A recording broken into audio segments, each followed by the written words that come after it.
Halo semuanya, selamat datang di Keluh Kesah Reddit, di mana kami menceritakan kisah menarik dari forum Reddit.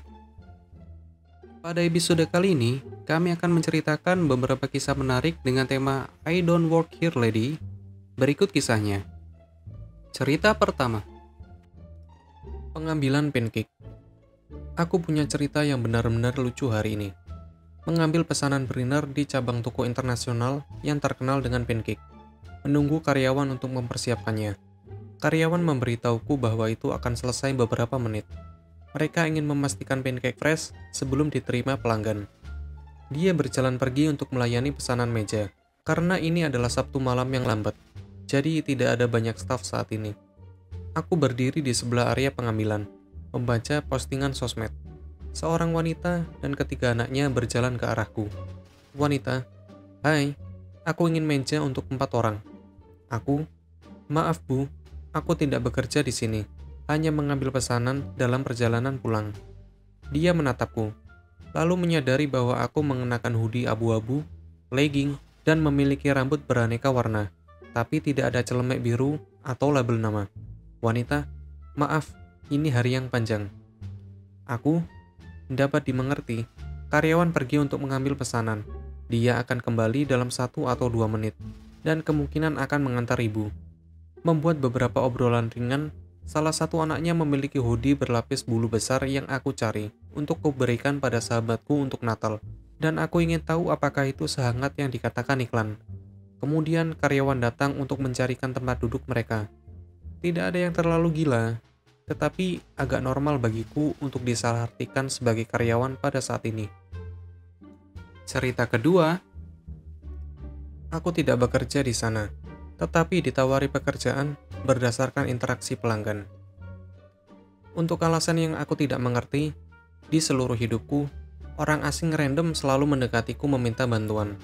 Teman-teman dan keluarga menggodaku tentang hal itu, karena kebanyakan dari mereka telah bersamaku ketika itu terjadi, dan itu sering terjadi.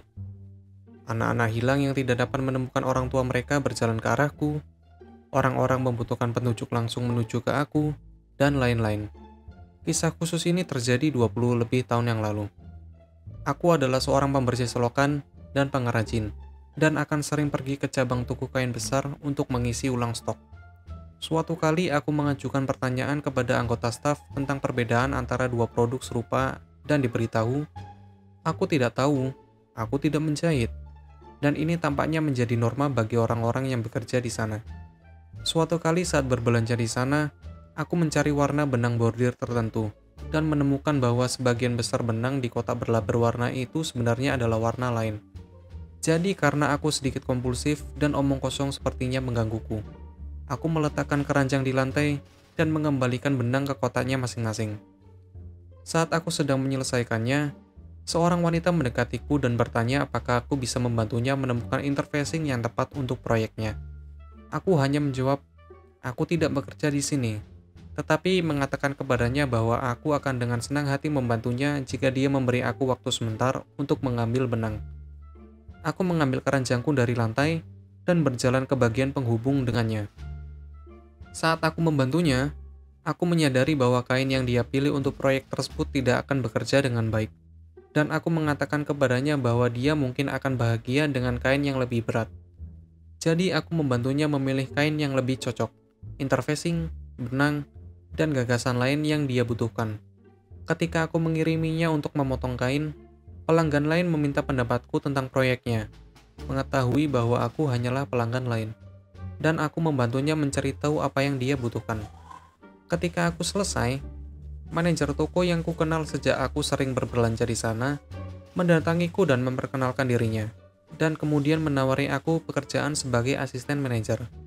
Ketika aku menolak, dia memberitahu aku bahwa jika aku membutuhkan pekerjaan, yang harus aku lakukan hanyalah memberitahu dia, dan dia akan mempekerjakan aku dalam sekejap. Bertahun-tahun sejak itu, aku telah berusaha sangat keras untuk mengolah RBF, tetapi tampaknya tidak berhasil, karena orang-orang masih memilihku dan meminta bantuanku. Cerita ketiga, aku tidak bekerja untuk mereka. Kami adalah perusahaan yang sama sekali berbeda, dan kamu datang kepada kami. Aku benar-benar bingung bagaimana ini terjadi. Tetapi itu sangat sering terjadi. Aku bekerja untuk perusahaan renovasi yang kami sebut ABC. Ada pembangunan rumah yang akan kami sebut sebagai XYZ. Kami berdua menjual lemari dengan merek yang sama, tetapi kami sama sekali tidak berhubungan dengan bentuk apapun. Nama kita berbeda, lokasi kami berbeda, seluruh cara kami melakukan bisnis benar-benar berbeda. Hari ini seorang wanita datang ke toko dan memintaku untuk memberinya penawaran untuk menambahkan beberapa lemari ke dapurnya yang sudah ada. Aku katakan padanya, tentu kita bisa melakukannya. Mari kita mulai dengan gaya dan warna apa yang ibu miliki sekarang, sehingga kita bisa mencocokkannya. Saat itulah Karen membalik naskah dan menyerangku. Bagaimana aku bisa tahu gaya dan warna apa yang aku miliki? Kamu membangun rumahku. Kamu harus mencatat semua informasi itu. Katakan saja. Aku harus menjelaskan kepadanya bahwa dia membeli rumahnya dari XYZ Builder. Tapi kami adalah ABC Remodeler. Tidak mungkin aku memiliki akses ke informasi itu. Aku tidak pernah bekerja untuk perusahaan XYZ. Kami bukan perusahaan yang sama. Izinkan aku menekankan bahwa dia datang ke toko kami dan mengira kami bekerja untuk membuat rumah aslinya, hanya karena kami berdua membawa merek yang sama. Cerita keempat. Aku hanya anak kecil, bukan karyawan. Anak perempuanku berusia 13 tahun, dan ayahnya bekerja di perusahaan retail yang membutuhkan kartu anggota. Ketika di tempat ini hari ini, dia berdiri menunggu saudaranya sampai di sana. Pertama kali, pria berusia pertengahan 30-an ini mendatangi anakku, dan terus memeriksa untuk bisa masuk ke dalam. Dia menggelengkan kepalanya dan berkata, "Tidak, aku tidak bekerja di sini." Dia kemudian berkata baik-baik saja, dan pergi. Dia mengatakan sesuatu tentang itu kepada wanita yang bersamanya, dan menunjuk padanya. Anakku sedikit bingung. Anakku bertukar tempat, sehingga dia tidak akan ditanyai lagi. Itu tidak berhasil. Pria berusia 60-70-an ini mendatanginya, dan mulai mengajukan pertanyaan tentang di mana menemukan suatu barang. Dia menggelengkan kepalanya tidak, dan harus mengatakan kepadanya, "Tidak, aku tidak bekerja di sini. Aku 13 tahun. Anda bisa bertanya pada ayahku." Matanya melebar, dan mulai berjalan pergi.